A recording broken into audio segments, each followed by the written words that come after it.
ก็คือชมเชยผลสำเร็จของการปกปักรัฐบาลสมัยแต่ยังไม่ได้จุดเปลี่ยนชมเชยนายก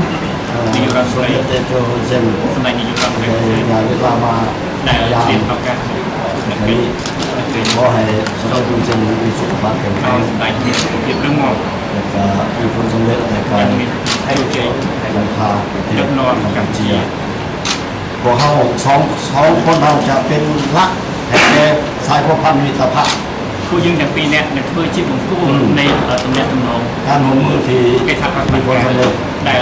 ผู้เป็นเราจุดที่ครับเจ้าคือว่าทุกสิ่งทุกอย่างเป็นการกรุ๊ปอย่างถึงจะยากไม่ได้ก็แก้ได้ถ้าว่าสองนายกของเราเน้นปัญหาไว้การเห็นกันสัญจินอยู่เราปฏิบัติคือการปฏิบัติมาวัดการไว้ได้ก็ลองมื้อนี้ต้องถือว่าเป็นประวัติศาสตร์สำคัญอันนึงจะต้องให้เจียดให้ประวัติศาสตร์เราสำคัญปัญหาที่จะแก้ยากที่สุดแต่ว่ามาแก้กันพอสมองนึงก็แล้วแต่เราใช้ต้องเหมาจริงขนาดพอเข้าใจกันนั้นก็คุณชายใจละลายมาคุณชายชิคกี้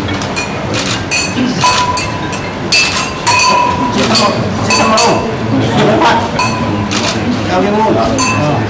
จะเอาขึ้นดึงลายๆเอามันเอาขึ้นกินมันเนาะโอเคสะอาดอ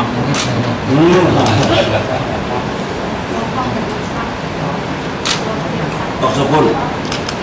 หมดกินหมด